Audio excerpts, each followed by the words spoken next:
Oil revenue is projected at 2.01 trillion naira. Non-oil revenue is estimated at 1.49 trillion naira. As you will observe, the format of the 2021 appropriation bill has been modified to include budgeted revenues, no matter how small, for each MDA, that's ministry, departments, and agencies, to focus on internal revenue generation. Accordingly, I implore you to pay as much attention to the revenue side as you do to the expenditure side. An aggregate expenditure of 13.08 trillion naira is proposed for the federal government in 2021. This includes 1.35 trillion naira spending by government-owned enterprises and grants and aid-funded expenditures of 354.85 billion naira. For 2021, the proposed 13.08 trillion naira expenditure comprises A, non-debt recurrent costs of 5.65 trillion naira, B, personnel costs of 3.76 trillion naira, C, pensions, gratuities, and retirees' benefits of 500.19 billion naira, D, overheads of 625.5 billion naira, E, debt service of 3.124 trillion naira. Debt service, I will repeat again, debt service of 3.124 trillion naira. F, statutory transfers of 484.49 billion naira. G, sinking fund of 220 billion naira to retire certain maturing bonds. The 2021 budget deficit, inclusive of government-owned enterprises and projected loans, is projected at 5.2 trillion naira. 5.2 trillion naira.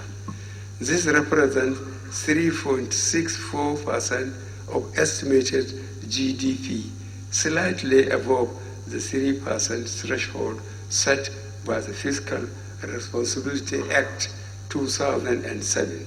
It is, however, to be noted that we still face the existential challenge of coronavirus pandemic and its aftermath. I believe that this provides a justification to exceed the threshold as provided for by this law.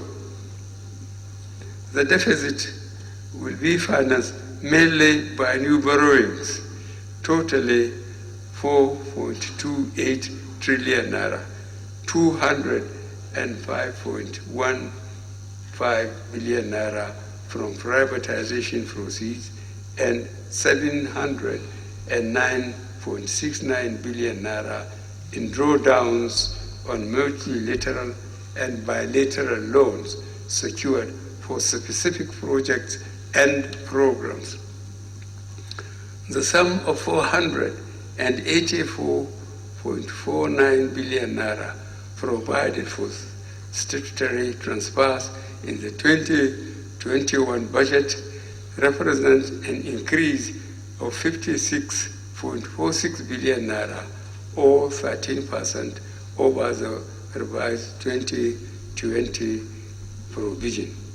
The statutory transfer provisions are A, Niger Delta Development Commission, 63.51 billion naira. B, Northeast Development Commission, 29.7 billion naira. C, National Judicial Council, 110 billion naira. D. Universal Basic Education Commission, 70.05 billion naira. E. Independent National Electoral Commission, 40 billion naira. F. National Assembly. F. National Assembly.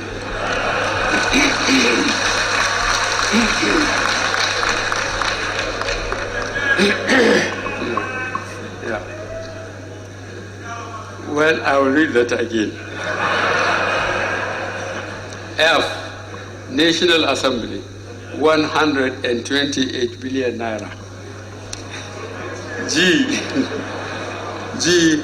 Public Complaints Commission, 5.2 billion naira. H. Human Rights Commission, 3 billion naira. And I. Basic Health Care Provision Fund, 35.03 billion naira. In compliance with the Fiscal Responsibility Act 2007, all beneficiaries of statutory transfers will be required to provide the Budget Office of the Federation with periodic reports on the allocation and expenditure of funds for inclusion in the quarterly budget implementation report. In our efforts to enhance national security and human capital development, a major part of the 2021 recurrent cost estimate is allocated to paying salaries and overheads in MDAs, providing these critical public services. These include A. 227.02 billion naira for the Ministry of Interior. B. 441.39 billion naira for the Ministry of Police Affairs. C. 545.1 billion naira for the Ministry of Education. D.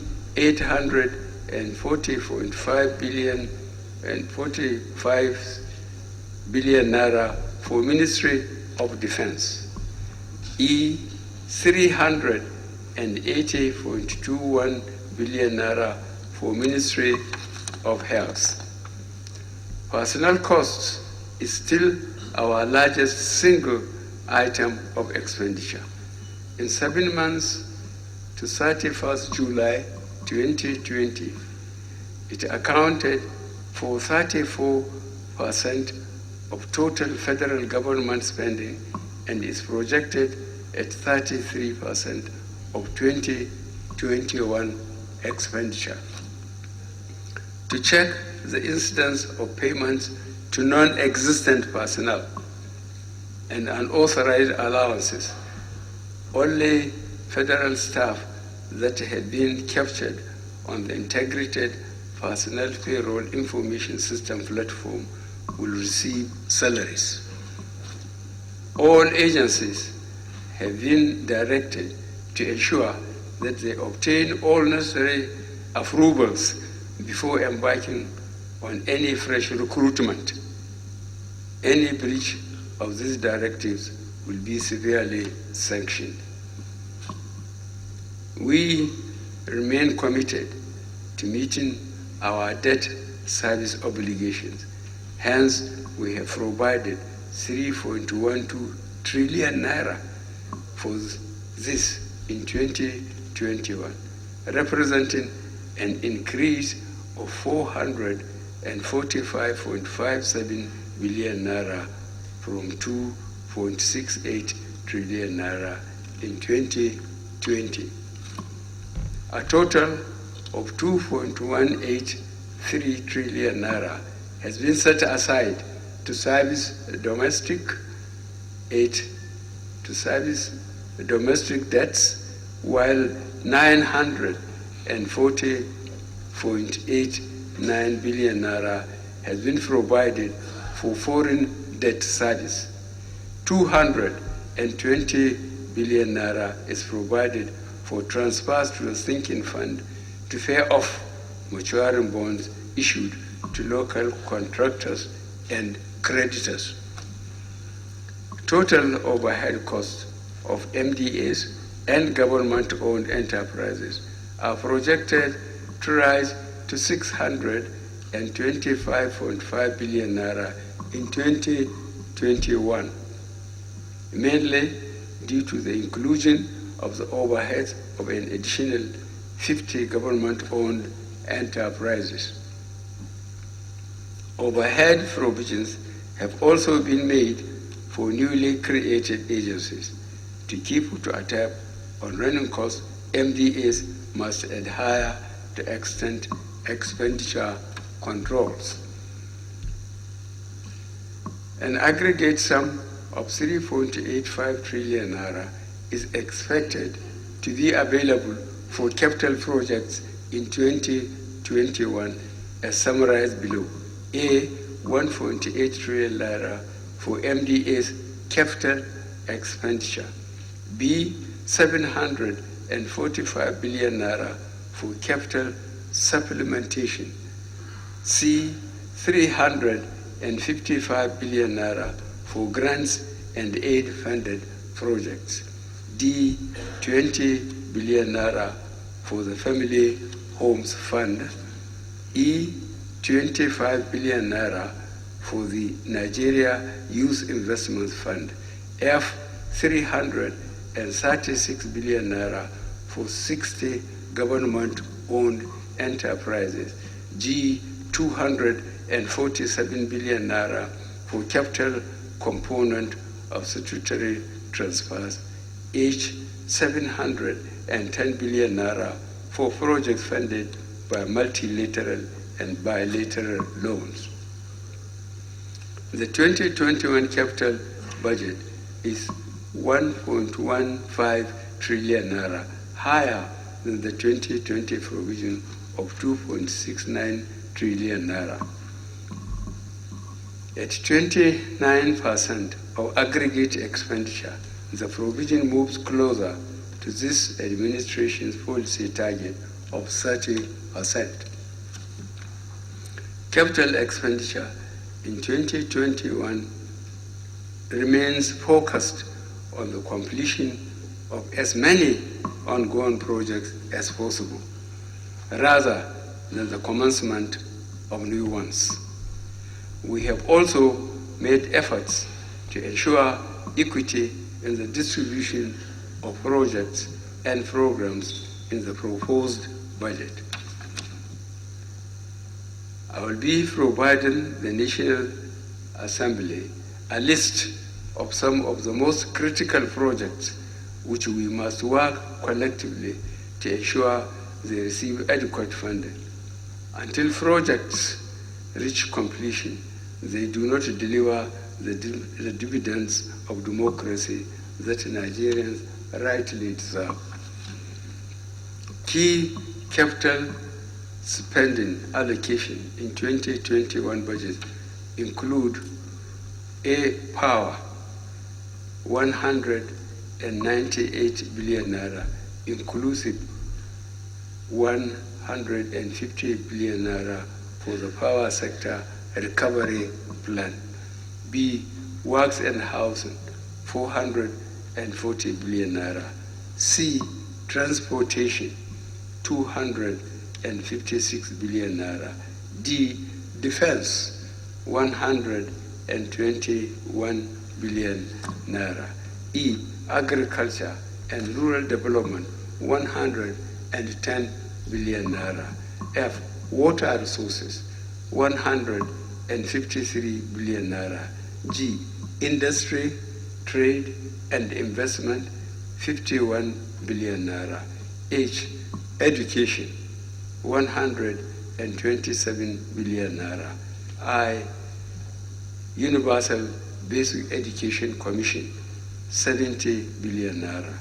J, health, 132 billion naira. K, zonal intervention project, 100 billion naira. And L, Niger Delta Development Commission, 64 billion naira.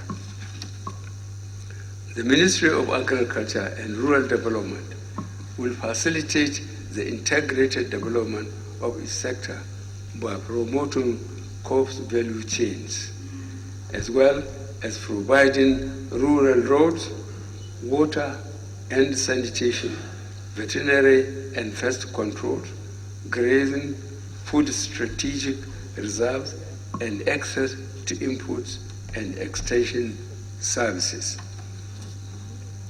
The 157% increase in capital allocation to the health sector is to enhance the capacity to deliver healthcare services through the procurement of equipment, vaccines, and other facilities. 2 centers of excellence, as well as 1 accident and emergency center, will be equipped in federal teaching hospitals in each geopolitical zone. In addition, numerous primary health care centers will be equipped and upgraded across the 6 geopolitical zones. Furthermore, funds have been allocated for the expansion of midwives service scheme in the 6 geopolitical zones. To enhance occupational safety, funds have been provided for the provision of personal protective equipment for health workers. The Ministry of Education's capital allocation has been increased by 65% to improve the education of our children. Funds have been provided for the provision of scholarship awards to Nigerian students at home and abroad. We have provided funds for the upgrade of security and other infrastructure facilities in our university colleges nationwide. To improve access to education, we have made provision for the establishment of 5 new federal science and technology and technical colleges. We have also provided for the payment of allowances to 5,000 teachers under the Federal Teachers Scheme. In line with our commitment to invest in transportation infrastructure, capital allocation to the works and housing sector is to facilitate the completion of several critical projects in 2021. I have directed the Minister of Finance, Budget and National Planning to provide a detailed breakdown of key infrastructural projects in her subsequent press briefing. Key projects for the implementation in the power sector include several rural electrification projects, the 36 states and Abuja, rural electrification access program in federal universities, the Kaduna LPFO gas-fired power plant, the Mambila hydro power project, and the Zingeru hydropower project. Provision had been made for legacy debts owed to local contractors, compensation and resettlement of project-affected communities. The renewable energy, micro-utility solar project, and the construction of transmission lines and substations nationwide. These projects' implementation is expected to have positive impact on electricity supply nationwide, as well as boost productivity and employment. Projects to be implemented by the Ministry of Water Resources in 2021 include provision of potable water in the Northeast, construction of irrigation and dams across the country, and the provision of water, sanitation, and hygiene facilities. The Ministry of Transportation has earmarked funds for projects such as the Lagos-Ibadan-Kano line, Abuja-Kaduna line, Port Harcourt-Maiduguri line, and the Itape-Ajakuta-Uwari line. These projects, when completed, will minimize the cost of transporting people and goods around the country. To maintain the peace in the Niger Delta region, for economic and social activities to thrive, the provision of 65 billion naira for the Presidential Amnesty Program has been retained in the 2021 budget. In addition, the sum of 63.5 billion naira has been appropriated for the Niger Delta Development Commission, and 24.47 billion naira has been provided for the capital project of the Ministry of Niger Delta Affairs. These allocations should further support the development of the region by facilitating the completion of important ongoing projects such as the East-West Road. The government is already implementing several measures to overcome our fiscal constraints. In addition to the strategic revenue growth initiatives, we are leveraging technology and automation, as well as more effective monitoring of independently generated revenues. Our efforts are aimed at addressing revenue leakages and redirecting scarce resources to the poor and vulnerable. These efforts include A, deregulation of the price of petroleum products, B, ongoing verification exercise with IPPIS, and C, implementation of service-based electricity tariffs. The new petrol pricing regime has freed up resources that was allocated to subsidize petroleum products. Similarly, the ongoing IPPIS verification exercise has closed gaps that encourage ghost workers or pensioners. The service reflecting electricity tariffs will help resolve the liquidity crisis in the power sector and make the sector attractive to foreign investment. These reforms have released trillions of naira for allocation to other priority areas.